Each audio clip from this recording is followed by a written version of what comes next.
Assalamualaikum warahmatullahi wabarakatuh. Halo semuanya teman-teman, selamat malam, selamat datang kembali di channel Ilo Bercerita dan masih bersama saya Ilo dimanapun teman-teman berada. Semoga teman-teman selalu dalam keadaan sehat, bahagia, dan dimurahkan rezekinya. Amin amin ya robbal alamin. Doa terbaik untuk teman-teman semua ya.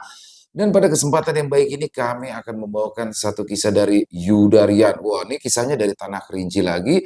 Dan ini berarti sudah ketiga kalinya nih tentang warung kopi Nenek Rondo. Jadi kisah Patra dan Maji ya teman-teman ya. Makin seru aja dan akan menjadi favorit baru kalau menurut saya, keren banget kisahnya di sini ya. Dan tapi sebelum kita masuk ke dalam kisahnya, buat teman-teman mungkin yang belum subscribe, bisa diklik dulu tombol subscribe-nya. Jangan lupa lonceng notifikasinya dinyalakan agar teman-teman selalu mendapatkan notifikasi dari konten-konten yang akan kami upload di setiap harinya. Dan untuk channel Lilo Bercerita, kami upload setiap hari teman-teman, setiap malam jam 9 malam waktu Indonesia bagian Barat.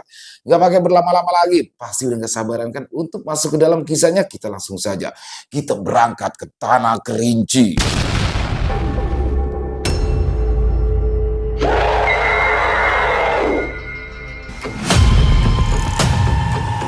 Warisan gaib keluarga Amrizab.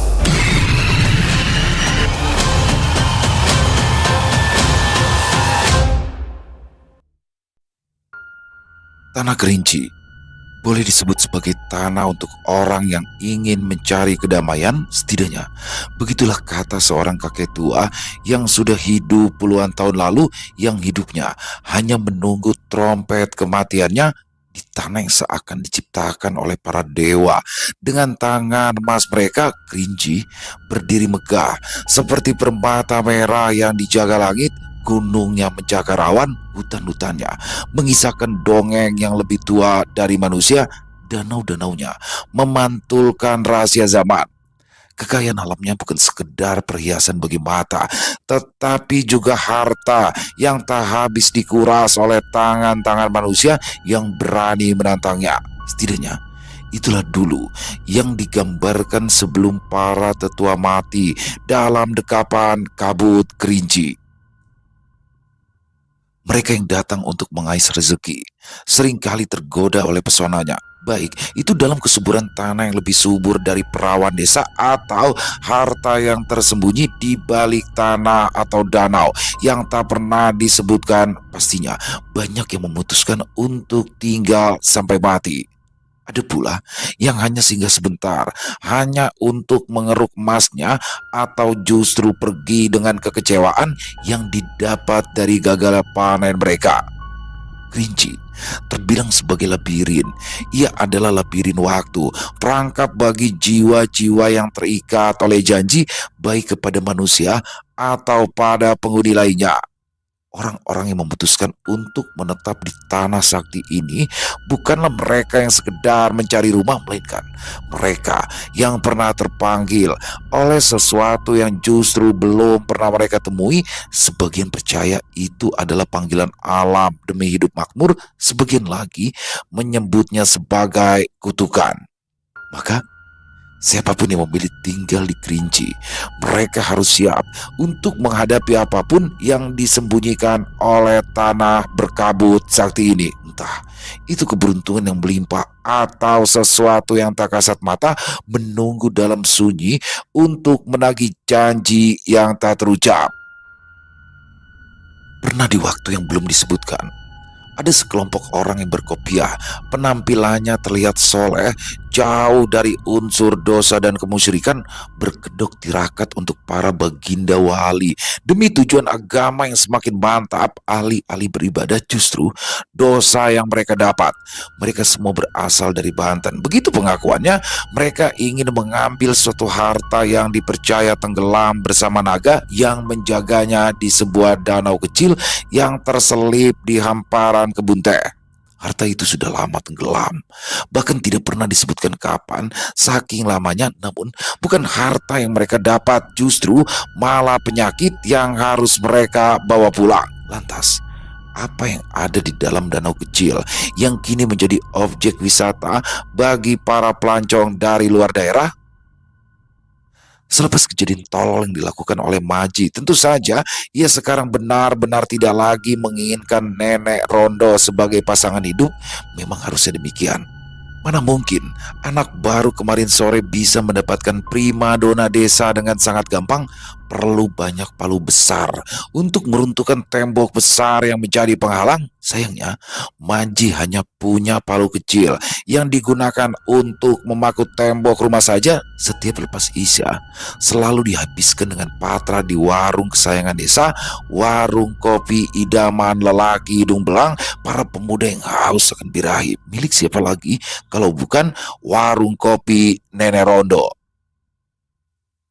Meski sudah diperingatkan oleh Bang Japra untuk menjaga sikap dan pakaian, tapi tetap saja Nenek Rondo tidak ingin merubah bentuknya hanya karena kesalahan bodoh seorang lelaki. Hidupku adalah caraku, dosaku adalah milikku. Begitulah kata Nenek Rondo di tengah riuhnya manusia yang bertengger di kursi panjang warung kopi. Malam itu, seperti biasa, Patra datang terlebih dahulu di warung kopi Nenek Rondo dan disusul oleh Maji yang baru saja pulang dari surau. Seperti malam-malam sebelumnya, mereka menghabiskan malam di warung itu hingga mata pemiliknya lelah menunggu. Para pengunjung malam itu lebih banyak berbicara daripada malam sebelumnya lantaran adalah salah satu warganya yang sudah lama tidak kelihatan kini terlihat muncul di permukaan. Dia adalah Amrizal beserta keluarganya. Sejak kematian bapaknya, Amrizal yang menjadi yatim piatu meninggalkan kampung untuk pergi merantau, tapi itu sudah sangat lama sekali bahkan sebelum Patra lahir ke dunia. Amrizal seperti orang baru di desa sendiri.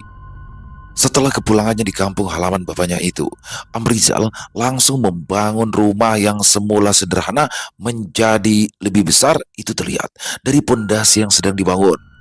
Meskipun banyak alasan baik, namun tetap saja Amrizal menjadi sumber gosip miring di desa.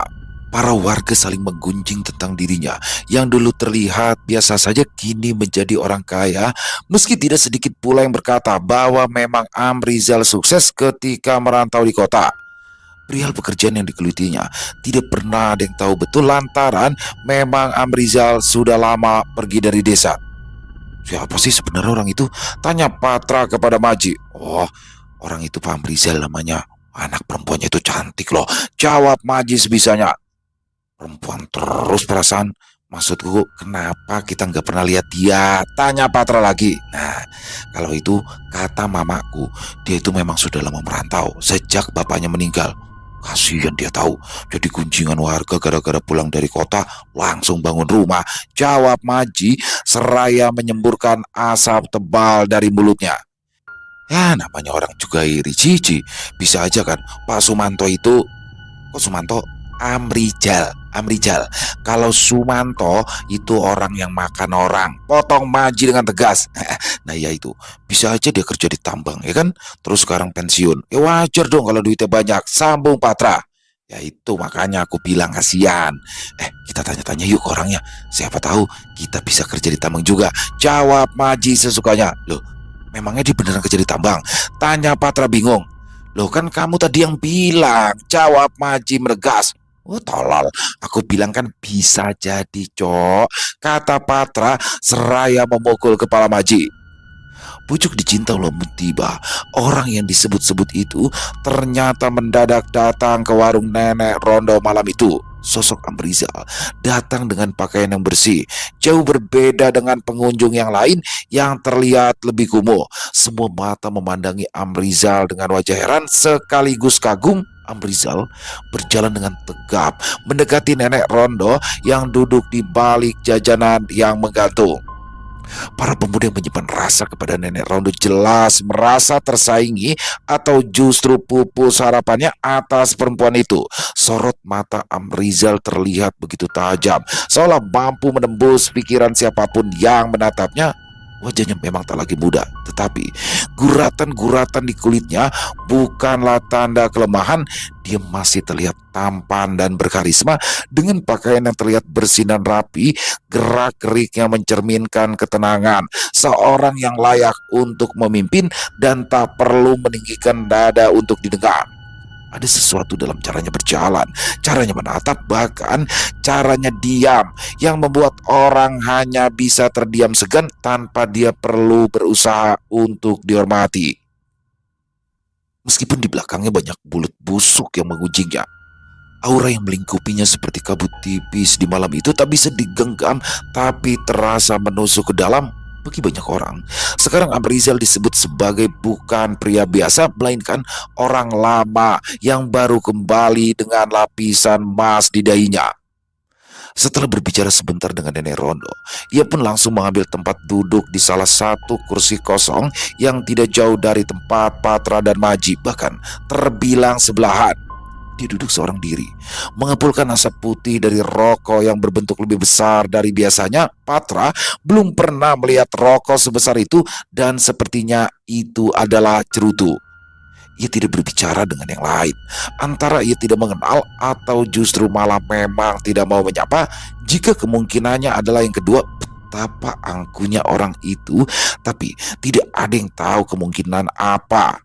Dia kemudian mengambil gawai di saku kanannya, memainkan jarinya di atas layar biru yang terang menyala selayaknya pria tua yang bermain gawai terbaru harus menggunakan cahaya maksimal agar terlihat jelas dan tidak kabur. Maji yang masih menatapnya merasa tergerak untuk mengajak pria tua itu berbicara, namun rupanya niatnya sudah didahului oleh Patra yang lebih dulu mengambil tempat duduk di sebelah Rizal. "Pak, Bapak orang baru ya di desa ini?" tanya Patra tanpa mengucap salam. Tatapan Amrizal langsung memburu mata Patra yang membuat nyali Patra seperti dihantam benda keras. "Oh, enggak, saya lahir di sini. Cuma sudah lama banget tidak pulang," jawab Amrizal dengan nada begitu ramah. Siapapun yang mendengar suaranya akan merasa kagum. "Oh, memangnya kerja di mana, Pak?" tanya Patra lagi. "Saya kerja di perusahaan minyak di tengah laut." "Kamu siapa namanya?" jawab Amrizal seraya bertanya. "Loh, beneran dong. Nama saya Patra, Pak. Tinggal di rumah ijo yang ada di dekat bambu-bambu." Patra merasa terkejut. Dia pun memberikan kode ke Maji untuk segera mendekat. "Wih, pantes langsung bangun rumah gede ya, Pak," lanjut Patra sekonyong-konyong. "Alhamdulillah. Sebentar, rumah ijo yang ada di dekat bambu-bambu, bukannya itu rumahnya Karsa?" tanya Amriza lagi. "Iya, loh kok Bapak tahu nama Bapak saya ya?" "Ya, tahu. Dulu teman main saya itu. Bagaimana dia sekarang? Saya belum sempat main ke rumahmu." "Wah, sehat Pak, sehat. Cuma nggak di sini sekarang." "Memangnya di mana dia?" "Di surga, Pak," jawab Patra dengan senyum yang ramah seraya disusul dengan tawa kecil. "Maaf, Pak, saya memang gak pernah tahu Bapak saya. Katanya Bapak saya itu meninggal waktu saya baru lahir," lanjut Patra menenangkan suasana agar tidak terlihat canggung. "Oh, saya nggak pernah dapat kabar juga tentang desa ini sejak saya pergi. Saya pergi ketika Bapak saya meninggal dunia. Merantaulah mencari uang agar bisa membangun rumah," jawab Amrizal. "Pak, Bapak ada nggak lowongan di tambang minyak, Pak?" tanya Maji seenaknya. "Waduh, kalau lowongan mah sulit sekarang. Posisi saya juga tidak tinggi, jadi tidak bisa memasukkan orang dari luar." Maji dan Patra hanya terdiam mendengar itu, padahal Maji sangat berharap ada pekerjaan di luar kota agar bisa memperbaiki kualitas ekonominya. Tak lama dari pembicaraan itu, Nenek Rondo pun datang membawa semangkuk mie dan segelas kopi hitam. Seperti biasa, ia pun menghidangkan makanan dan minuman itu dengan anggun dan penuh daya tarik. Tapi Amrizal tidak terlihat seperti yang lain. Dari pancaran wajahnya, dia seakan tidak tertarik dengan Nenek Rondo. Mungkinkah istrinya lebih berbahaya dari Nenek Rondo? Siapa yang tahu? Selama berminggu-minggu, desa itu tenggelam dalam rutinitas yang tenang. Pagi dimulai dengan deru mesin semprot tanaman di depan rumah. Boleh jadi mesin itu rusak. Matahari merayap perlahan di balik perbukitan, menyinari ladang kecil di depan rumah yang menghijau subur setelah hujan semalam. Di pinggir jalan kecil, para ibu duduk di bangku kayu depan rumah bercakap-cakap tentang tetangga baru yang sedang membangun rumah besar, seraya menjemur pakaian yang masih basah. anak-anak berlarian riang di halaman rumah. Sesekali teriak si ibu membentak anaknya untuk tidak berlari di tengah jalan, dan sesekali si anak akan berhenti untuk menangkap kumbang bertotol putih yang hinggap di bunga depan rumah. Sementara itu, para lelaki yang tidak berangkat ke ladang menghabiskan harinya di warung kopi dan berkumpul dengan yang lainnya untuk membicarakan tentang hasil panen dan harga sayuran di gudang milik para pengepul. Angin sore membawa aroma tanah mengular di hidung, bercampur dengan wangi bunga kamboja yang mekar di beberapa halaman rumah. Saat senja tiba, langit berubah jingga keemasan dan suara azan maghrib menggema dari suara kecil di ujung jalan menandai waktu bagi para petani yang seharusnya sudah berada di rumah sebelum suara muazin berkumandang, guna melepas lelah setelah seharian membakar punggung di ladang. Entah kapan warung nenek Rondo akan tutup. Sepertinya perempuan itu tidak pernah sakit. Para lelaki selalu berada di sana setiap malam, tak peduli istrinya akan mengomel ketika pulang ke rumah nanti. Begitu juga dengan Amrizal. Dia semakin sering terlihat ke warung nenek Rondo, tapi malam itu wajahnya terlihat begitu mengerikan, seakan dia datang ke warung itu dengan membawa emosi yang meledak. Setelah ia duduk dan tak lama kopi dihidangkan, ada seorang pria tua, wajahnya terlihat seumuran dengan Amrizal. Pria itu duduk di depannya dengan wajah yang ikut menegang. Patra dan Maji yang begitu penasaran dengan apa yang dibicarakan pun mendekat untuk menguping pembicaraan Amrizal. "Bukan begitu, Bawo. Aku pulang dan menetap di sini ya karena aku mau bebas, Pak," kata Amrizal yang terdengar oleh Maji dan Patra meski terdengar begitu sayup. Terlalu cepat untuk bisa menyimpulkan sebenarnya Amrizal ingin terbebas dari hal apa. "Mana pula kau tanya aku? Aku nggak tahu perkara begitu. Tapi aku dengar ada orang pintar di desa ini. Namanya Japra. Tapi aku tidak tahu pasti di mana rumahnya. Kau bisa tanya ke orang-orang," kata lelaki itu yang semakin menggiring ke sebuah titik kesimpulan. Amrizal hanya terdiam dan hanya melihat kanan dan kiri. Akhirnya bertemu mata dengan Maji. Lantaran sudah pernah bertegur sapa dan juga mengobrol hal kecil, Amrizal yakin Maji mengetahui tentang rumah Japra. "Kalian mendekat ke sini," kata Amrizal dengan nada tegas. Maji dan Patra menyadari bahwa Amrizal memanggil pun akhirnya duduk di meja yang sama dengan Amrizal. "Menguping kalian tadi," lanjut Amrizal bertanya. Fitnah itu lebih kejam daripada pembunuhan loh, Pak. Tak patut," jawab Maji. "Tolong bedakan menguping dengan mendengar ya, Pak," jawab Patra juga. Pandai bicara rupanya kalian ya," saut Amrizal dengan senyuman kecut. "Apa kalian tahu rumahnya Japra?" sambung Amrizal bertanya. "Tahu, sohibannya itu," jawab Maji. "Antarkan aku besok ke rumahnya. Nanti ku belikan rokok setelah pulang dari rumahnya. Besok sore kutunggu kalian di sini," kata Amrizal lantas melenggang pergi meninggalkan Patra dan Maji. Patra dan Maji jelas saling bertanya, kendati apa yang membawa Amrizal harus menemui Japra.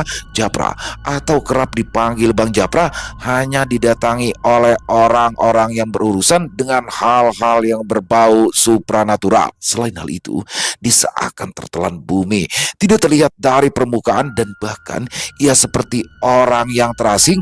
Meski demikian, banyak orang yang mayoritas berasal dari luar daerah untuk mencari bantuan padanya. Kabarnya dia baru saja membantu orang yang berasal dari tanah Jawa. Malam itu Amrizal pulang dengan langkahnya yang gontai. Meski berjalan seperti tergesa-gesa di jalan setapak menuju rumahnya, nafasnya memburu, keringat membasahi pelipis meski udara malam terasa begitu dingin untuk sebagian orang di desa. Matanya membelalak, terus melirik ke kanan dan ke kiri, seolah ada sesuatu yang sedang mengintai di balik semak-semak atau bangunan rumah warga. Tangannya gemetar saat memasukkan tangannya ke dalam saku jaket kulitnya, tapi itu tak cukup untuk menahan getaran tubuhnya yang bukan karena dingin, melainkan ketakutan. Di warung tadi, ia terlihat begitu biasa saja, berbicara dengan Patra dan Maji, juga satu pria yang tidak pernah diketahui namanya, menyesap kopi hitam, mengepulkan asap cerutu, semua terlihat begitu normal. Namun, begitu ia melangkah pulang, semuanya berubah. Angin yang berembus aneh membawa bisikan samar yang tadi kenali, bayangan-bayangan di sudut matanya terasa bergerak mengikuti langkahnya. Bau malam yang tak jelas bersumber di mana menusuk hidungnya membuat perutnya terasa mual. Dia ingin berlari, tapi kakinya terasa begitu berat, seakan ada bola besi yang mengikat kakinya. Amrizal merapatkan kembali jaketnya, berusaha menenangkan diri, tapi tubuhnya tak bisa berhenti bergetar. Semak-semak di pinggir jalan bergerak pelan. Bukan karena angin, melainkan seperti ada sesuatu yang sedang menyelinap di dalamnya. Sesuatu yang bertubuh besar, mengendap-endap dengan langkah yang senyap, namun terasa begitu dekat. Aroma anyir tiba-tiba tercium, bercampur dengan bau sedap malam yang menguar dari rerumputan. Nafasnya tercekat kala telinganya menangkap suara rendah dalam, hampir seperti geraman binatang buas yang tertahan, menggetarkan udara di sekitarnya. Tanah di bawah kakinya bergetar sedikit, seolah ada sesuatu yang menginjaknya dengan bobot yang luar biasa. Amrizal tak berani menoleh, tetapi instingnya berteriak bahwa ada sepasang mata yang sedang mengintainya dari kegelapan, mata kuning yang menyala penuh ketenangan namun sekaligus memancarkan ancaman tak terbantahkan. Amrizal seperti domba yang sedang diincar serigala. 1, 2, 3 langkah menuju rumah, suara geraman itu terdengar semakin nyata dan keras. Siapapun yang bisa mendengarnya jelas tidak akan berani bergerak, seperti anak kambing yang terperangkap di kandang singa. Dan benar, begitulah yang terjadi pada Amrizal. Langkahnya terhadang oleh saudara dekat singa, harimau. Dengan ukuran 2 kali lebih besar dari biasanya, harimau itu mengaum penuh dengan ancaman dan siap untuk menerkam. Harimau itu seperti tahu betul siapa mangsanya dan alasan apa yang mengharuskan dirinya menghadang Amrizal malam itu. Seakan Amrizal telah membantai anak-anak harimau tersebut. Di Sumatera, warga mempercayai harimau tidak akan menyerang manusia jika manusia tidak membunuh atau mengusik keberadaan keluarganya. Amrizal yang melihat harimau besar itu hanya bisa tertunduk lembah, tak bergerak apalagi melawan. Bukan, Amrizal tahu betul itu bukanlah harimau sungguhan, tapi kendati apa yang membuat sosok itu menghadang langkahnya, dia begitu ketakutan. Ia tak pernah melihat seperti itu dalam keadaan sadar. Perlahan-lahan sosok harimau itu mendekati Amrizal, menggeram, seakan memberi tanda bahwa Amrizal tidak boleh melakukan hal bodoh itu. Apa? Apa salahku? Harimau itu hanya menggeram, tak ingin menjawab pertanyaan Amrizal. Namun setelah sekian lama, sosok itu hanya berputar-putar di depan Amrizal. Sosok itu pergi menjauh dan menghilang pak ditelan kegelapan. Lantas, apa yang membuat orang yang baru saja pulang ke desa itu diteror sosok harimau? Bukankah selama ini warga desa tidak ada yang merasakan hal demikian? Besar kemungkinan ada sesuatu yang tersembunyi dari balik kehidupan Amrizal. Amrizal masuk ke dalam rumah. Dia langsung mengunci rapat-rapat pintu rumahnya. Tangannya begitu gemetar saat memasang palang kayu. Dadanya naik turun, nafasnya ikut tersengal di dalam rumah itu. Seharusnya ia sudah merasa aman, tetapi rupanya ada suara-suara aneh yang terus saja menghantuinya. Suara itu merayap di setiap dinding rumah yang beberapa masih berbentuk pondasi. Sebuah geraman rendah terdengar dari luar jendela, panjang dan berat, seperti sesuatu yang mengintainya dalam kesabaran yang mengerikan. Rupanya, sosok harimau itu belum juga meninggalkannya. Atap rumah Amrizal berderak, seolah sosok itu sudah berada di atas rumah dan melangkah pelan menginjak atapnya penuh kehati-hatian. Lalu suara cakaran halus menggesek dinding kayu, merayap dari satu sisi ke sisi yang lain, seakan sesuatu di luar sana sedang mengitari rumahnya, mencari celah untuk masuk ke dalam. Amrizal hanya bisa menelan ludah, mencoba menahan nafas saat suara dengusan kasar terdengar tepat di luar pintu. Tepat ia berdiri di baliknya, hawa di dalam rumah mendadak terasa lebih pengap. Di antara desiran angin malam, dia bisa mendengar sesuatu, nafas dalam yang menyeramkan. Begitu dekat, seakan ada sesuatu yang berjongkok di depan pintu, menunggu saat yang tepat untuk benar-benar menerkam, mengoyak seluruh tubuh Amrizal dan menyantapnya. Ketakutan yang dirasakan Amrizal melebihi teror yang rupanya sudah berlangsung beberapa minggu yang lalu. Seketika suara berhenti. Lelaki itu langsung masuk ke dalam kamarnya, meringkuk kaku di dalam selimut yang jelas saja mengganggu tidur istrinya, Saida. "Apa sih bang? Kau nih pulang malam menggaduh orang tidur," bentak Saida melihat kelakuan suaminya. Bangun, bangun. Lanjutnya menarik selimut yang menutupi tubuh Amrizal. "Aku ndak kuat lagi dah. Bisa mati aku lama-lama kalau begini terus," jawab Amrizal dengan gigi yang bergetar. "Ya kau ceritalah apa yang mengganggu kau. Berminggu-minggu loh kau begini. Aduh apa?" tanya Saida yang sudah penasaran. Rupanya kejadian yang membuat suaminya bertingkah aneh itu sudah berulang beberapa minggu yang lalu, bahkan sebelum ia pulang ke kampung halaman. "Ini ya balang ini dah. Nggak tahu aku gimana caranya lepas dari sosok tuh. Aku pun seharusnya nggak boleh menceritakan ini ke kau. Tapi aku takut dah. Aku nggak mau kalau aku mati. Ini ya itu menurun ke anak kita," jawab Amrizal. "Ini ya balang?" tanya Saida. "Yo, entahlah apa nama lengkapnya," jawab Amrizal lagi. "Puluhan tahun aku menikah sama kau. Baru ini kau cerita kalau kau punya pegangan. Keterlaluan kau nih bang, kata Saida kesal mendengar pengakuan Amrizal. "Kau pikir aku mau? Tidak mau aku. Kalau bukan karena bapakku mati, tidak mungkin aku punya pegangan itu. Kau pikir gimana aku bisa naik jabatan begitu cepat kalau bukan karena sosok itu? Bersyukurlah kau setidaknya. Jangan pulang memberang kau ini," jawab Amrizal juga ikut kesal. "Kenapa pula aku yang kau salahkan? Kau sendiri yang tidak mau cerita." "Ya karena memang aku tidak boleh cerita. Sekarang sudah dua pantangan yang sudah kulanggar." Mereka berdua terdiam di tengah keheningan yang canggung. Saida merasa dibohongi selama ini. Meskipun tujuan dari suaminya terlihat begitu benar, tapi entah mengapa Saida merasa kecewa. Entahlah, mungkin perempuan seperti itu. "Sudahlah, kau tidur saja," kata Amrizal. "Jangan menggaduh," jawab Saida masih kesal. Saida tetap menurut meski hatinya belum begitu tenang. Entah bisa atau tidak ia tertidur, tapi dia lebih memilih untuk diam dalam rebahnya. Amrizal hanya meringkuk dengan posisi yang semula terlungkup di balik selimut. Tubuhnya bergetar.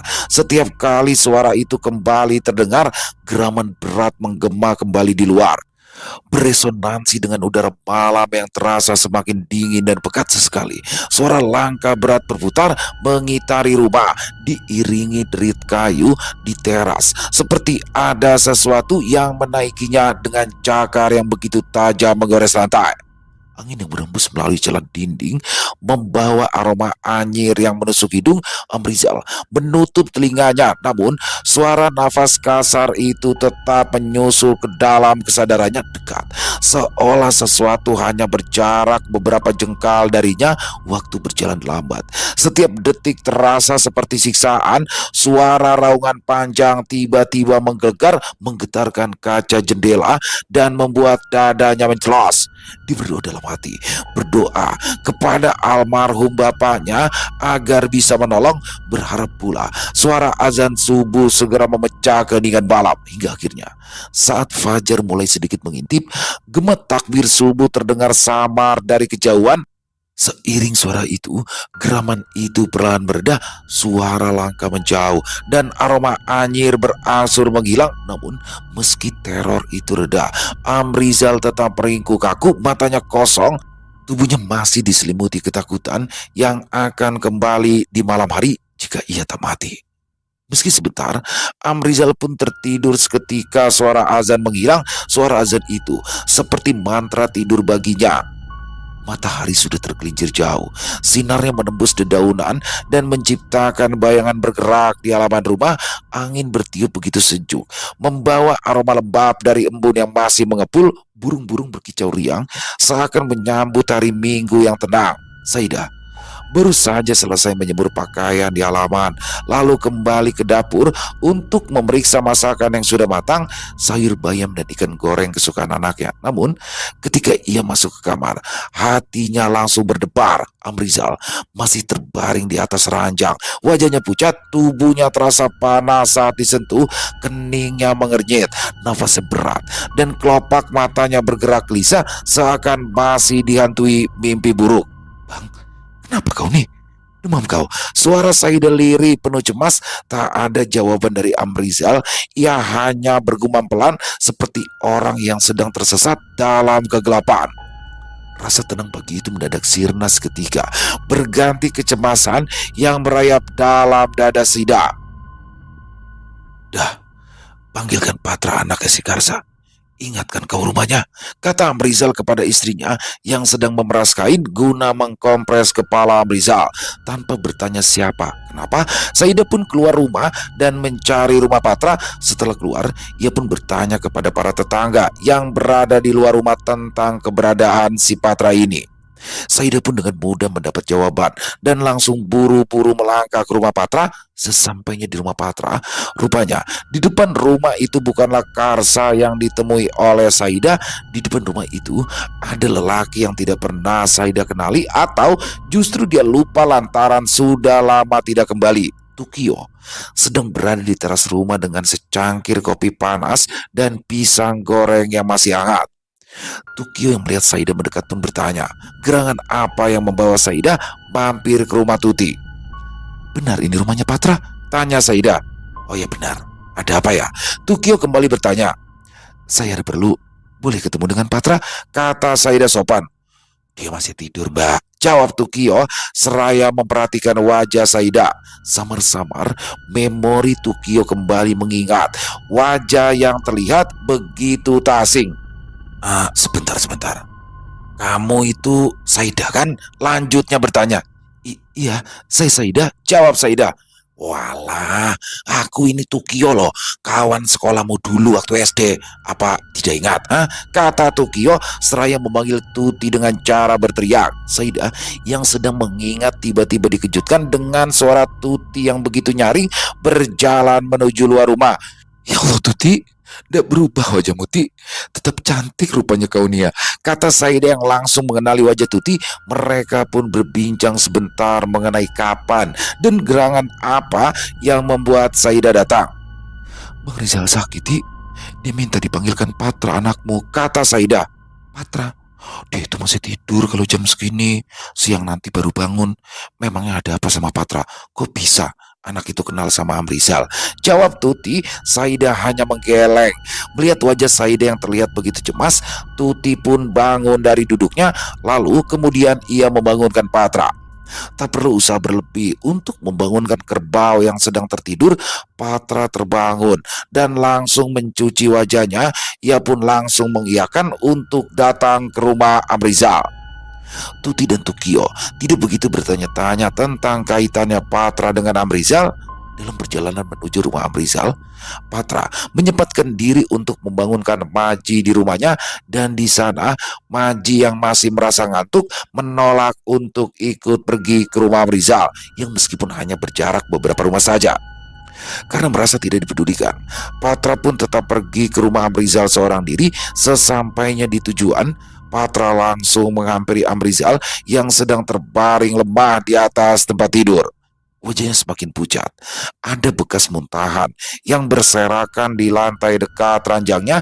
Saida yang melihat itu pun langsung cemas dan segera membersihkan bekas muntahan itu. Ia pun tak lupa memanggil perawat yang sudah diberitahu oleh Patra. Patra, tolong kamu bawa Bang Japra ya. Bilang ke dia kalau ini penting, kata Amrizal dengan gagap. Patra yang mendengar itu langsung menuruti keinginan Amrizal. Ia pun kembali ke rumah Maji untuk membangunkannya lantaran ia tak mau berurusan dengan Japra sendirian, karena dia tahu betul jika berurusan dengan Japra berarti itu menyangkut perkara gaib dan ia tak mau takut sendiri. Syukurnya Maji mengiyakan. Ya sudah, aku pulang dulu. Mandi ya, setelah aku jemput kamu Ji. Jangan tidur lagi kamu, kata Patra yang hanya dijawab dengan cara mengangguk saja. Singkatnya, Patra dan Maji pergilah ke rumah Bang Japra. Ia sedang memotong kayu yang ada di belakang rumah. Setelah menjelaskan sedikit yang diketahui Patra, Bang Japra langsung mengambil pakaiannya dan langsung pergi ke rumah Amrizal. Sesampainya di rumah Amrizal, Bang Japra langsung memeriksa. Setelah perawat desa pergi dari rumah itu, Bang Japra tahu betul ilmu kedokteran jelas akan bertentangan dengan ilmu gaib dan ia menghargai itu. Dia pun tahu tidak semua sakit yang dialami manusia itu berasal dari makhluk gaib. Tapi dia juga tahu mana penyakit medis dan mana penyakit non medis. Setelah perawat itu pergi, Bang Japra melihat keadaan Amrizal dengan seksama, menatap lurus ke arah Amrizal yang terbaring dengan napas berat. Lelaki itu mengusap kepalanya yang tidak gatal, mengerutkan keningnya saat mengamati getaran halus di tubuh Amrizal. Perlahan dia mengangkat tangan, merapal doa dalam bisikan lirih. Namun begitu telapak tangannya hampir menyentuh Amrizal, dia tersentak mundur. Ada energi aneh yang menyentaknya, panas, liar, dan mengancam. Mata Bang Japra menjepit, bibirnya bergumam, lalu dari mulutnya keluar satu kalimat penuh keterkejutan untuk Patra dan Maji yang masih berada di sana mengamati proses itu. Ini pagar harimau, kata Bang Japra sedikit gemetar. Suasana dalam ruangan mendadak terasa lebih berat. Meskipun azan zuhur pun belum juga berkumandang, itu masih terhitung pagi. Bang Japra menelan ludah, sadar bahwa penyakit Amrizal ini bukan sekedar sakit biasa. Ada sesuatu yang menjaga tubuh lelaki itu, sesuatu yang tak pernah tertidur untuk menjaga tubuh lemah itu. Hal yang hanya dimiliki oleh orang-orang tertentu, orang-orang yang dengan sadar atau tidak sadar telah diberkahi atau justru dikutuk oleh warisan gaib yang berbahaya. Pagar harimau itu semacam ilmu mistis yang dipercaya menjadi penjaga, dan ini turun-temurun. Mungkin karena Bang Rizal ini adalah anak tunggal, jadi ya cuma dia yang bisa diturunkan ilmu ini. Alasan kenapa dia bisa sakit dan ternyata diteror sama Inya ini ya karena ulahnya sendiri, Kak. Karena pagar harimau ini memiliki pantangan. Salah satunya, tidak boleh bilang ke orang lain kalau dia punya penjaga. Tapi kalau kakak sudah tahu itu, sebenarnya tidak masalah. Karena kakak adalah istri sah dari Bang Rizal. Yang menjadi soal, pantangan apa yang diperbuat Bang Rizal? Kata Bang Japra kepada Saida yang tersenguk sedih. Apa tidak bisa dihilangkan saja penjaganya? Tidak tega aku, Bang, melihat Bang Rizal seperti ini, kata Saida kepada Bang Japra. Aduh, susah, Kak. Aku pun tidak sanggup kalau mengusirnya. Satu-satunya cara adalah menghilangkan sosok itu.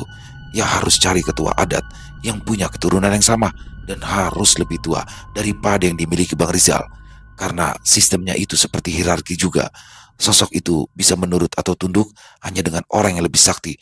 Dan itu jelas bukan aku, jawab Bang Japra seakan putus asa. Namun, di tengah-tengah itu, Bang Japra sempat terfikir oleh salah satu tetua adat yang berada di desa yang terbilang jauh dari Jak. Ada seorang ketua adat yang dipercaya memiliki ilmu pagar harimau. Perkara tua atau tidaknya belum bisa diketahui dengan cara menebak umur sang pemilik. Aku akan coba datang ke rumah temanku. Siapa tahu dia bisa membantu, karena kabarnya mamanya itu punya hal yang sama, sambung Bang Japra. Saida hanya bisa mengangguk mendengar ucapan itu, bertanda menurut apa saja yang akan dilakukan asal suaminya bisa sembuh. Mama bukanlah seorang perempuan, dalam kata lain ibu. Mamak adalah laki-laki yang jika diartikan dalam bahasa umum adalah paman. Biasanya mamak adalah orang yang bertanggung jawab atas keputusan dalam keluarga besar pada adat Minang. Kurang lebih seperti itu. Singkat cerita, harapan dan doa pun seakan dikabulkan lantaran niat yang baik. Bang Japra datang dengan seorang laki-laki yang umurnya terlihat lebih tua daripada Amrizal. Ia pun tak ingin basa-basi lantaran hari pun sudah terbilang malam.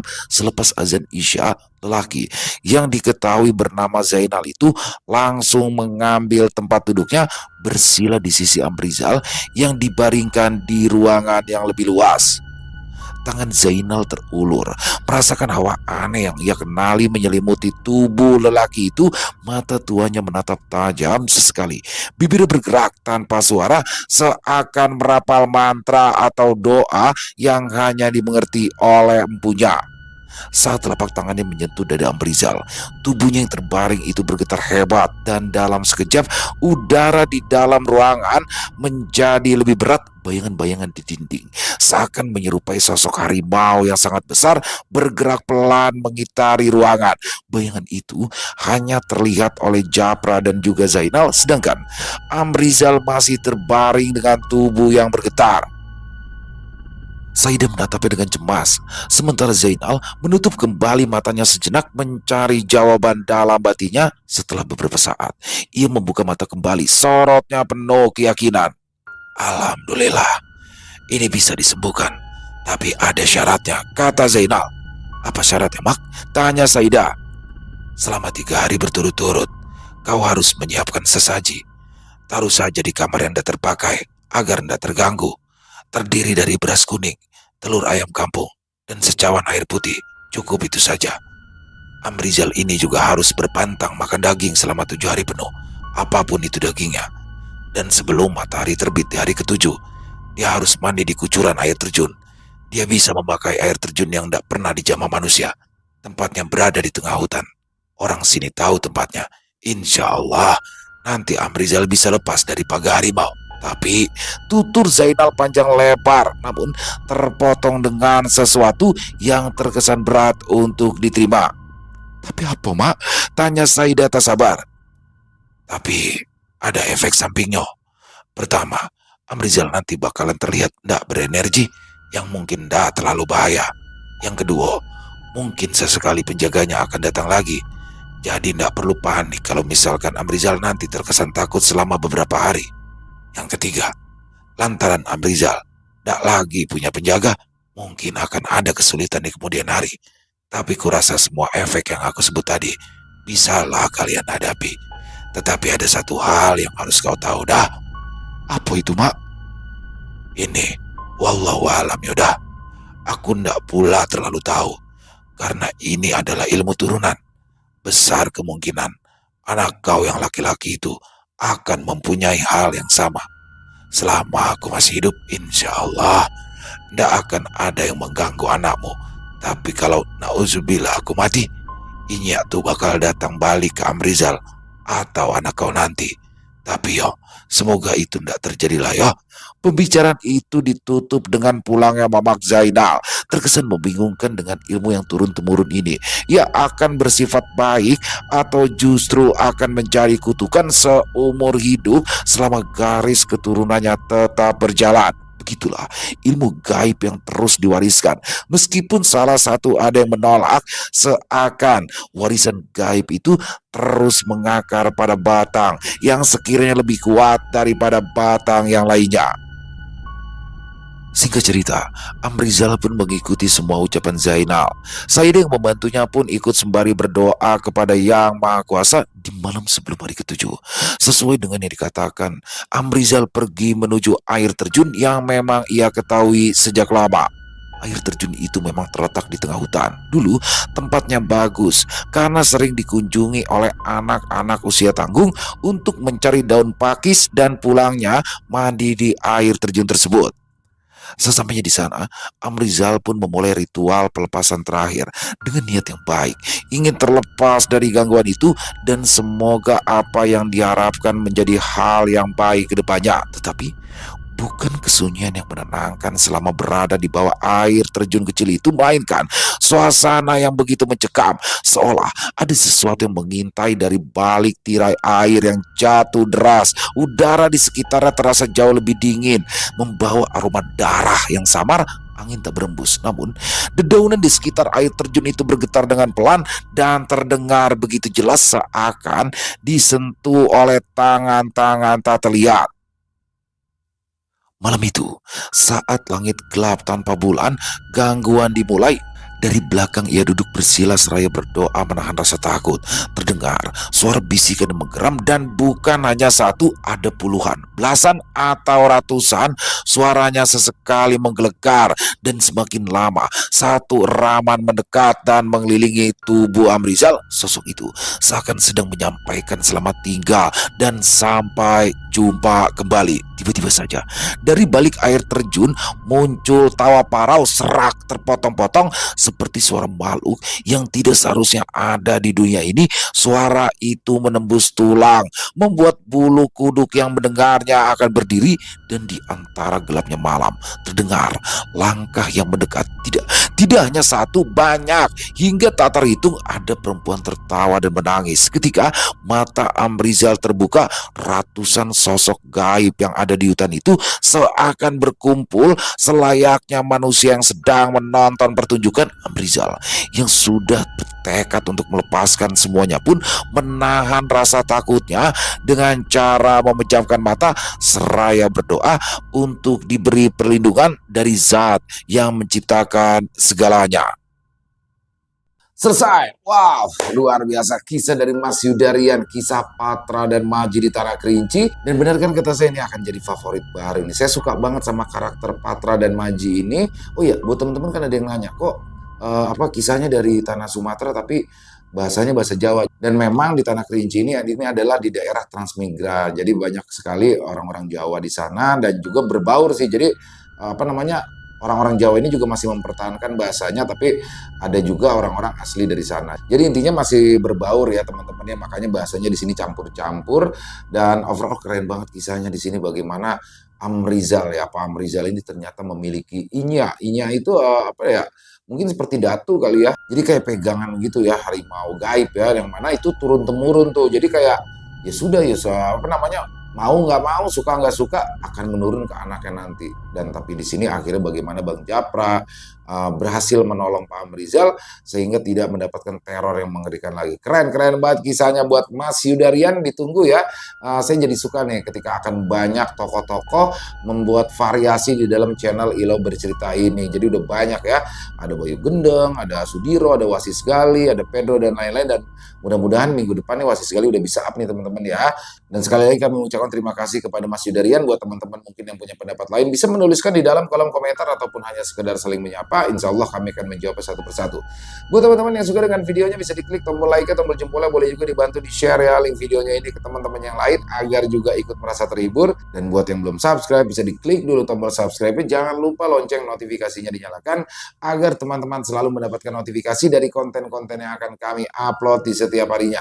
Kami juga ingin mengucapkan terima kasih ya kepada seluruh teman-teman yang sudah selalu setia hadir, yang sudah selalu mendukung kami, karena teman-temanlah kami selalu bersemangat berkarya di setiap harinya. Oh iya, buat teman-teman mungkin yang punya kisah horor misteri ya, yang diangkat dari kisah nyata ataupun pengalaman pribadi, apabila mungkin berkenan dibawakan channel kami, silakan bisa mengirimkannya ke nomor telepon kami yang ada di sini, dan bebas ya kirimannya, boleh dalam bentuk suara, boleh dalam bentuk tulisan, senyamannya teman-teman aja. Buat teman-teman yang sudah mengirimkan kisah, kami ucapkan terima kasih. Di akhir kata, saya Ilo mengucapkan permohonan maaf apabila mungkin dalam pembawaan kisahnya ada kata-kata saya yang salah, ataupun ada kata-kata saya mungkin yang kurang berkenan. Saya mohon dibukakan pintu maaf yang seluas-luasnya. Sampai berjumpa lagi di konten-konten kami selanjutnya, yang pasti tidak kalah serunya, yang pasti tidak kalah horornya. Masih bersama saya Ilo di channel Ilo Bercerita. Salam sehat, sukses selalu untuk kita semua. Wassalamualaikum warahmatullahi wabarakatuh.